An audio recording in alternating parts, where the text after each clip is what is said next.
Shalom, saudaraku yang terkasih dalam Tuhan kita Yesus Kristus. Kita bertemu lagi dalam perenungan malam di hari Kamis, tanggal 3 Maret tahun 2022. Kita mensyukur karena kasih dan kemurahan Tuhan, kita boleh kembali dipertemukan meskipun secara daring dalam perenungan malam di malam hari ini. Mari kita akan segera memulainya, namun sebelumnya mari bersama kita satu di dalam doa. Bapa dalam kerajaan surga, kami mengucap syukur atas kasih dan kemurahan Tuhan yang boleh senantiasa kami rasakan. Dari pagi, siang, hingga di malam hari ini, kami terus-menerus mendapatkan kemurahan Tuhan, kasih Tuhan yang boleh nyata dalam kehidupan kami. Dan di malam hari ini kami merasakan bahwa kami tetap dipegang, kami tetap disertai, kami tetap ditopang kehidupan kami, dan terbukti kami masih boleh tetap fighting, kami masih boleh tetap semangat, dan kami masih boleh diberikan kesempatan di malam hari ini. Ya Tuhan, kami umat Tuhan yang datang dalam perenungan malam, ingin segera membaca dan merenungkan firman Tuhan. Namun sebelumnya Tuhan, kami turut mengundang Tuhan hadir dalam hati dan pikiran kami, sehingga ketika kami membaca, merenungkan, kami memahami, dan juga kami diberikan spirit untuk melakukan firman Tuhan dalam kehidupan kami sehari-hari.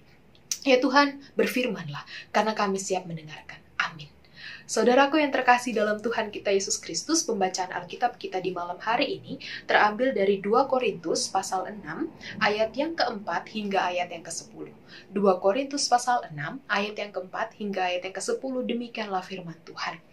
Sebaliknya, dalam segala hal kami menunjukkan bahwa kami adalah pelayan Allah, yaitu dalam menahan dengan penuh kesabaran, dalam penderitaan, kesesakan, dan kesukaran, dalam menanggung derah, dalam penjara dan kerusuhan, dalam berjerih payah dan berjaga-jaga dan berpuasa, dalam kemurnian hati, pengetahuan, kesabaran, dan kemurahan hati, dalam Roh Kudus dan kasih yang tidak munafik, dalam pemberitaan kebenaran dan kekuasaan Allah, dengan menggunakan senjata-senjata keadilan untuk menyerang apapun, untuk membela, ketika dihormati dan ketika dihina, ketika diumpat atau ketika dipuji, ketika dianggap sebagai penipu namun dipercayai, sebagai orang yang tidak dikenal namun terkenal, sebagai orang yang nyaris mati dan sungguh kami hidup, sebagai orang yang dihajar namun tidak mati, sebagai orang berduka cita namun senantiasa bersuka cita, sebagai orang miskin namun memperkaya banyak orang, sebagai orang tak bermilik sekalipun kami memiliki segala sesuatu. Demikianlah pembacaan Alkitab kita di malam hari ini. Ya saudaraku yang terkasih oleh Tuhan kita Yesus Kristus, salam kasih Kristus untuk kita semua. Saudaraku, hidup ini memang penuh perjuangan. Dan itu terbukti dari banyaknya pergumulan, banyaknya persoalan, permasalahan yang kita hadapi dari hari ke hari. Tidak ada seorang pun yang hidupnya tanpa masalah dan rintangan. Karena orang yang tanpa masalah dan tanpa rintangan itu orang yang sudah meninggal. Namun sebagai orang percaya, saudaraku, kita mengimani bahwa hidup yang penuh perjuangan itu sejatinya adalah sebuah anugerah yang harus kita terima dengan sukacita. Karena meski hidup penuh dengan perjuangan, karena meski hidup penuh dengan rintangan, permasalahan, pergumulan, kita tetap memiliki Tuhan yang senantiasa memberikan kekuatan agar kita dapat bertahan kuat dalam menjalani kehidupan ini. Nah, demikian juga saudaraku dengan perikop kita di malam hari ini, yang mana Rasul Paulus pada ayat yang keempat dan kelima mengingatkan kita agar sabar dalam penderitaan, kesesakan, kesukaran, menanggung derah, di penjara, serta saat berjerih payah, sikap berjaga-jaga dan dalam berpuasa. Nah, mengapa demikian yang mau Rasul Paulus sampaikan? Karena ternyata tantangan hidup yang manusia alami, ternyata ada tantangan yang lebih besar yang berasal dari diri sendiri. Apa saja tantangan yang lebih besar dari dalam diri sendiri? Yang pertama, yaitu sikap lupa diri. Atau kata lain, ingin selalu dihormati dan disanjung. Yang kedua, mudah marah dan sakit hati ketika diberikan kritik atau saran, bahkan juga teguran atau peringatan.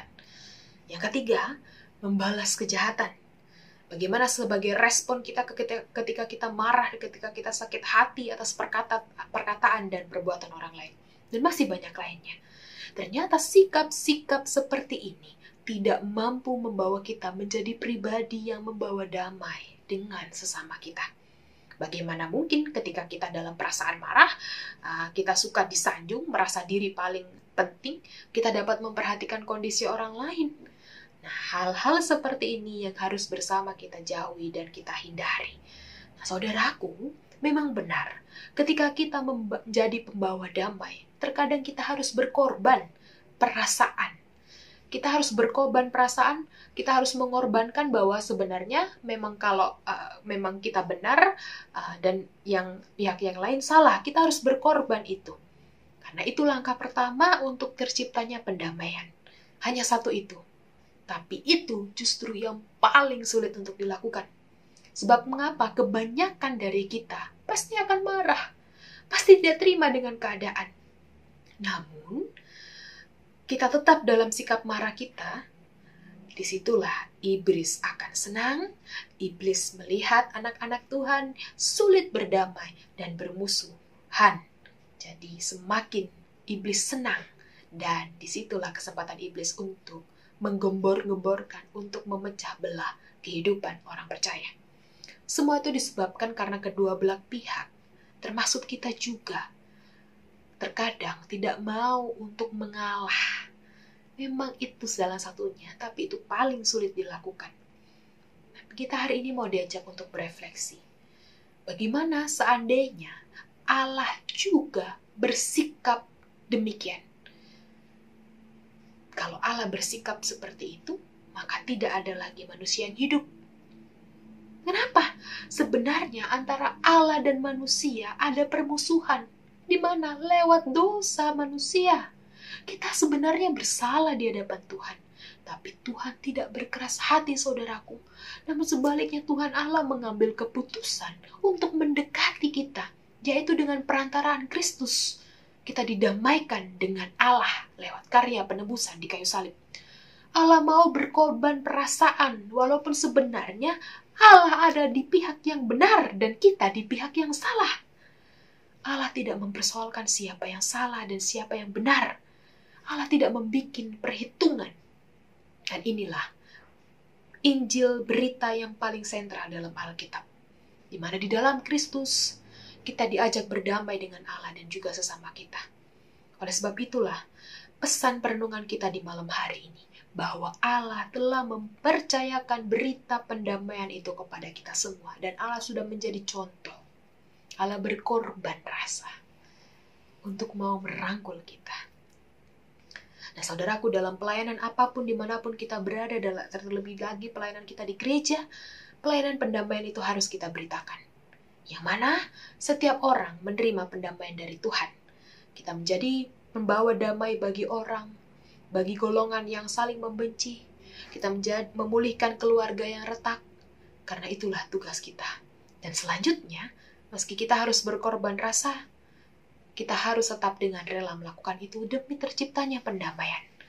Mari kita bersyukur akan hal ini dan kita belajar lewat sikap yang sudah Allah contohkan kepada kita.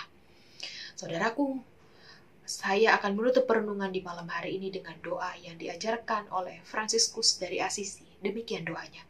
Ya Tuhan, di mana ada kegelapan, biarlah kami menyalakan terang. Di mana ada kebencian, berilah kami membawa damai. Amin.